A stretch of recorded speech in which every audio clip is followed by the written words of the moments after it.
Burası benim en çok hoşuma giden daire oldu.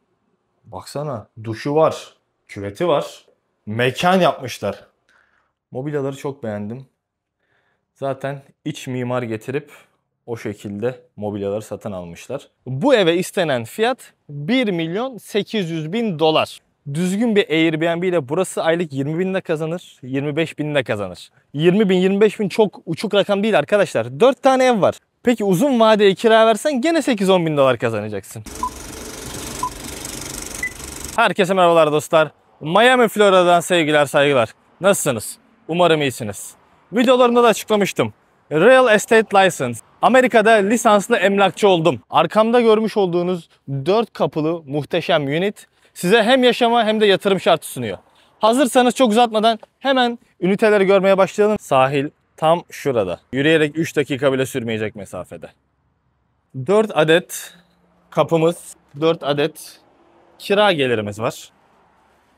İlk dairemizi görelim. Dostlar, burası stüdyo görünümde ama kağıt üzerinde bir odalı olarak görünüyormuş. Yatak odamız. Mobilyaları çok beğendim. Zaten iç mimar getirip o şekilde mobilyaları satın almışlar. Ne güzelmiş lan bu hamak. Bak, yukarıda zincirlemişler ha. Salonumuza ya da mutfağımıza geçersek ben gayet sevdim. Yani küçük mü? Küçük. Ama daha fazla ne istersiniz? Bir nevi sahil evi gibi düşünebilirsiniz. Hani buraya geldin, böyle üstün başın ıslak, makarnanı salatanı yaptın. Hemen çipidak yedin, sahile aktın. Nereye? İnanmıyorum. İnanmıyorum.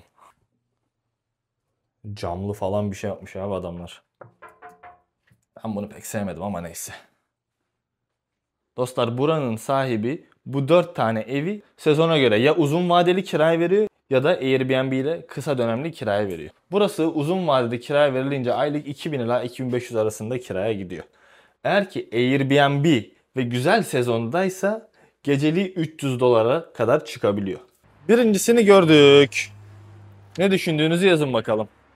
İkincisi housekeeping. Lan ne kadar şakacı bir adamsın ha. Burası stüdyo dairemiz. Az önceki gibi yine iç mimarlarla çalışmışlar. Bakın detaylara bak. Balık. Ben sadeliğini çok sevdim. Gereken her şey burada mevcut. Mikrodalga, tost makinesi. Adamlar ufak bir ocak bile koymuşlar. Baksana abi. Hemen size tuvaleti göstermek istiyorum. Vay vay vay vay. Bu ne ya? Türk hamamı gibi bir şey var abi burada. Baksana, duşu var. Küveti var. Bir de böyle mekan yapmışlar. Abi kapı olarak da şunu koymuş olmaları garip. Bu bildiğiniz dolap kapısı. Dostlar, bu görmüş olduğunuz stüdyonun da aylık uzun vadede kirası yaklaşık olarak 1500 dolar. Eğer ki Airbnb'ye verilirse günlük 100, 150 hatta 200 dolara kadar çıkabiliyor. Şimdi diğer evimize geçelim. Üçüncüsü. Burası benim en çok hoşuma giden daire oldu. Çünkü burası 1+1 ve harbiden 1+1. Bakın, odamız T orada. Salonumuza girdik abi. Gene minimalist bir çalışma yapılmış. Baktığınız gibi öyle ortada aşırı kalabalık bir sanatsal yaklaşım yok. Mutfak desen full mutfak. Mesela şu makine bence değiştirilebilirdi ama değiştirmemişler. Tabii ki mal sahibinin kendi bileceği iş. Lavabomuza bakalım. Retro bir çalışma olmuş. Retro... Yani retrodan kastım aslında burası eski arkadaşlar. Değiştirmemişler. Şimdi ben bu videolarda sırf burayı kiralamak veya satmak için övmek istemiyorum. Çünkü bana yakışmaz. Neyse, onu söyleyeceğim arkadaşlar. Burası da 3. evimizin yatak odası. Gereken her şey burada mevcut. Dostlar, buranın da Uzun vadede kirası 2500 dolar. Airbnb'ye verince 250-300 dolara geceliği gidiyor. Ve son olarak dördüncü evimize ilerleyelim. Dördüncü evden herkese selamlar. Burası da stüdyo arkadaşlar. Oğlum bu yatak... Şu anda burası aktif olarak Airbnb olarak kullanılıyor ve her müşteri çıktığı zaman housekeeping ekibi geliyor. Bu housekeepingciler düzgün yapmamışlar. Yani çok bir şey yok aslında. Evimiz gene minimalist bir çalışma. Duş var abi. Tuvalet var abi. Bu kadar. Buranın da kirası uzun vadeli 6 aylık, 1 senelik, 2 senelik kiralar şeklinde yapılırsa 1500 dolar. Airbnb'ye verilirse sezona göre değişmekle birlikte gecelik 100 dolar, 150 dolar diyebiliriz. Evin satış fiyatı ve aylık ne kadar potansiyeli olduğunu anlatarak bitirmek istiyorum. Az önce size ev sahili 3 dakika dedim ya, gerçekten bakın 3 dakika yürüyeceğiz, hatta 3 dakika da değil yani 2,5 dakika falan diyebiliriz. Koşarsan muhtemelen 20-30 saniye. Dostlar, evleri, daireleri gördük. Ne düşünüyorsunuz? Aşağı bir yorumunuzu alırım. Eğer ki bu evin sahibi uzun vade şeklinde kiraya verirse, yani 6 aylık veya 12 aylık diyebiliriz, yaklaşık aylık sezona göre değişmekle birlikte minimum 8.000 dolar kazanır arkadaşlar. Minimumdan bahsediyorum.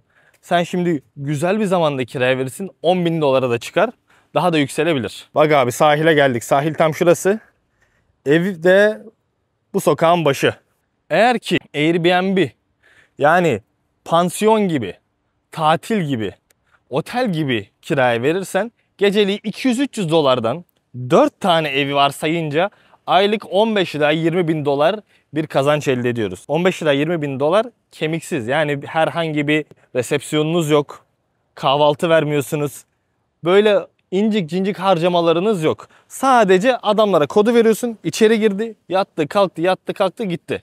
Şu anda bu eve istenen fiyat 1.800.000 dolar. Düşündüğünüz zaman düzgün bir Airbnb ile burası aylık 20.000 de kazanır, 25.000 de kazanır. 20.000, 25.000 çok uçuk rakam değil arkadaşlar. 4 tane ev var. Zaten hepsini 100'den 200'den kiraya versen bir gecede sana oluyor 600-700 dolar. Yani çok uçuk bir rakam değil. Peki uzun vadeli kira versen gene 8-10 bin dolar kazanacaksın. Attım hafızaya. Beyin bedava. Beyin bedava. Bedava ya, taşıyorum. Niye hamallık yapayım? Sizler fiyatlar hakkında neler düşünüyorsunuz? Siz olsanız böyle bir yatırımı yapmak ister miydiniz? Ve arkadaşlar, burası çok hızlı bir şekilde gelişen bir bölge. Bakın, şu beyaz evin solundaki, sağındaki, neyse baktığınız açıya göre değişiyor. Arazi boş. Oraya yeni bir otel yapacaklar. Ve baktığınız zaman çevrede 8-10 katlı oteller görebiliyorsunuz. Gelişmeye çok müsait bir bölge. Eğer ki bu odalardan birini kiralamak isterseniz bana Instagram'dan DM aracılığıyla ulaşabilirsiniz. Bahsettiğim fiyatlardır. Siz beni arayınca ben bu odaya 5.000 dolar size fiyat çekmeyeceğim. Yani şu andaki piyasasına göre 1.500 dolar, 2.000 dolar, 2.500 dolar arası bir fiyat isteyeceklerdir. Ben size her türlü yardımcı olacağım. Eğer ki satın almayı düşünürseniz veya işte yatırım mantıklı geldi aslında, 1.800.000'e alsan aylıkta 20.000, 25.000 Airbnb getirisi getirse %10, %15'e kadar çıkabiliyor. Bugünlük benden bu kadar. Ev mi lazım? Kiralamak mı istiyorsun? Satın almak mı istiyorsun? Yazıyorsun bana. Her türlü yardımcı oluyorum. Kendinize iyi bakın. Güzel bir yorumunuzu esirgemeyin. Osfay bugünlük out.